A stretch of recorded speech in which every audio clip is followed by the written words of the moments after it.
NXT starts off with the Iron Survivor Women's Summit.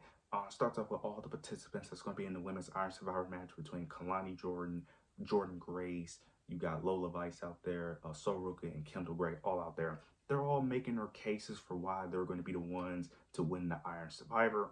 Then you get Fatal Influence. They eventually come out, and you get Jessie Jane getting on the microphone. Basically, starts dissing each person in the match. End up giving their reasoning for why they won't basically beat her. She ends up mentioning that Lola Vice and Jordan Grace are just two chokers. Ends up saying that Kalani Jordan got a little bit more attitude, but she isn't going to beat her. Ends up mentioning Sol Ruka with her injured leg. She says Kendall Gray is basically just too inexperienced and way over her head. Then eventually this leads to Kalani Jordan ended up once Jason J ended up mentioning her losing her TNA Women's Knockouts Championship, Kalani Jordan ends up blaming Jordan Grace for losing her TNA Knockouts Women's Championship. They brawl. Then this leads to Fatal Influence fighting the other women between Soruka, Kendall Gray, and Lola Vice. Then this eventually leads to a six-woman tag team match. The six-woman tag team match between Fatal Influence versus Soruka, Kendall Gray, and Lola Vice. It was a good match, really good match. The baby faces, of course, picked up the victory. You end up getting Soruka getting the pinfall over Jessie Jane, so that could be hinting at potentially Soruka could be the one winning the Iron Survivor, dethroning Jessie Jane. Who knows? But after the matches was really interesting because after the match, you end up getting Zarya spearing Kendall Gray. Now, originally, Kendall Gray wasn't the one supposed to get speared because it was clearly obvious that Zarya was trying to spear Soruka, but Lola Vice ended up shoving her, ended up pulling her out the way, and she ends up spearing Kendall Gray. So we could see a potential turn at NXT Deadline. We could see Zarya potentially costing her the match, or we could see her costing her the match whenever they have their match, maybe at New Year's Eve, or potentially have a feud for the NXT Championship. So that could be very interesting. That's going to raise a lot of questions. I will say this year I'm not as excited for the women's deadline. If I'm up for the women's Iron Survivor, to be honest with you, mainly because majority of the people that I will want in it aren't in it, and the people that could possibly win it, I don't want them to be NXT Women's Champion. I'm just gonna be honest with you. The only person I would kind of want to see is Kalani Jordan. That's the only person, but I don't know if she will win it because she's a heel. Lola Vice would be interesting, but like I said, I just don't think she's ready. She's still very green. I think she still needs more time before we talk about NXT Champion. North American Championship, I'm fine with, but NXT Championship, absolutely not. Kendall Gray, I will say I was impressed with Kendall Gray in ring and her short little promo time she got, but she's the Women's Evolve Championship. I don't see her holding both titles. I just don't see it. And when it comes to Jordan Grace, I like Jordan Grace, but I just don't want her to be NXT Women's Champion, mainly because a character like her, it's very hard to book a championship reign around her because she's one of those characters where you got to book her very dominant, very strong, so it makes whoever beats her, it makes it to where it's very easy to predict who's going to beat her. Where someone like a Jessie Jane, it's not easy to predict who's going to beat her because I thought she would have been lost, but she wins every single time. So very interesting to see how this all plays out. But I'm liking what they're doing with the Zarya and Soruka stuff. I just hope they speed it up a bit. But nonetheless, I enjoy what they did here. This is going to be very interesting to see who wins the Women's Iron Survivor. Afterwards, we end up getting Tavion Heights versus Josh Briggs. This was a really good match. Really enjoyed this match. Very fast paced. Really enjoyed it. We ended up getting 1-6 spot where Tavion ended up just picking up Josh Briggs and tossing him into the barricade, which I thought was sick. But towards the end of the match, you end up getting Tavion ended up complaining towards the ref, and this ended up costing him the match because Josh Briggs ended up taking advantage and picked up the victory.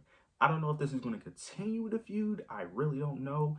I wouldn't mind if they continue the feud, to be honest with you, because the feud has been entertaining and they put on good matches. They have really good chemistry. So I wouldn't mind if they continue this feud.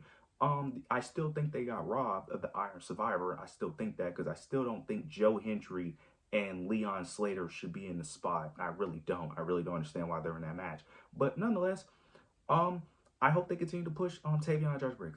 You guys know how I feel about Tavion Heights. I think he's one of the most underrated talents in NXT. I think he has tremendous amount of potential, especially if they continue to work on his character.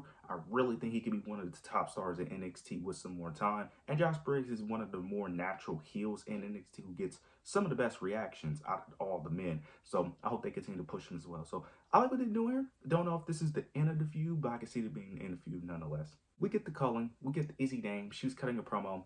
And she's basically going on about Tatum Paxley, going on about how she gave Tatum Paxley everything, that She gave Tatum Paxley confidence that she's the reason why Tatum Paxley isn't looked at as this outsider, as this freak who's this insecure woman who can't do anything on her own, and ends up saying that she didn't betray her, that she corrected a mistake. Ends up saying that Tatum Paxley was just too ignorant and too much of a fool to not listen to her and constantly obey her orders.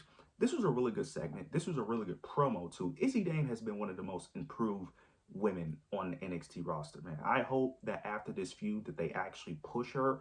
I hope they actually push her for a championship run. Well, she's probably not going to get a championship run because Blake Monroe is probably going to hold that North American title for a while.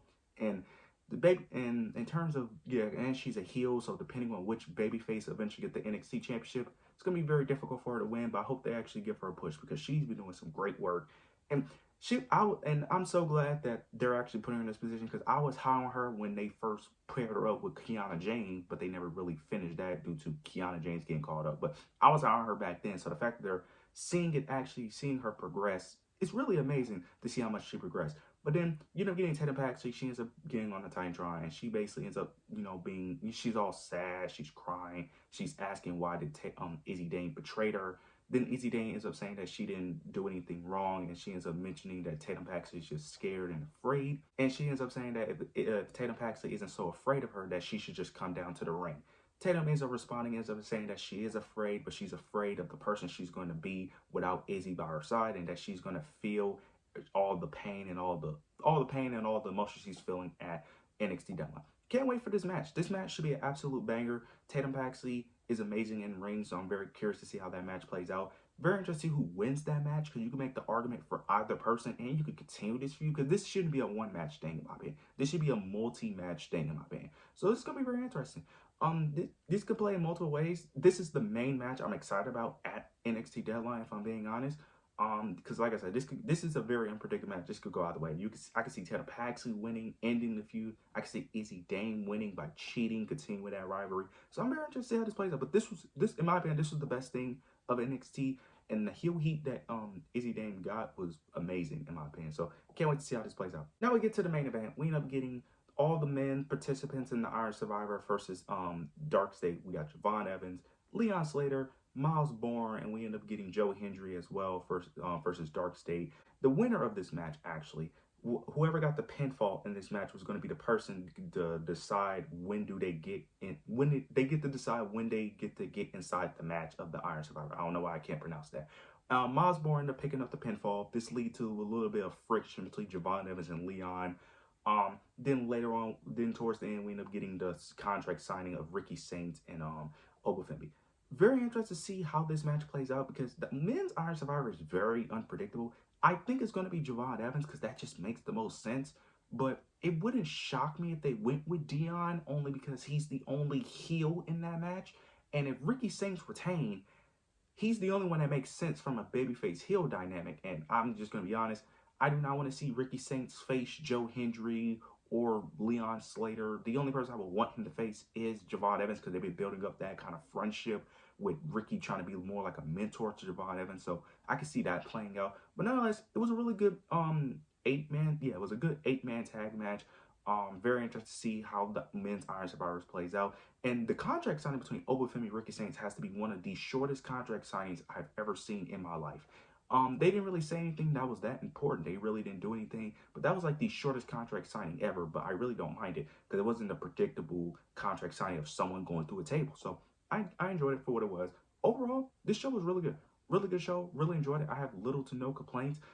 Can't wait for NXT Deadline. You guys let me know your overall thoughts, opinions down below. Make sure to like, comment, subscribe. But yeah, that's it.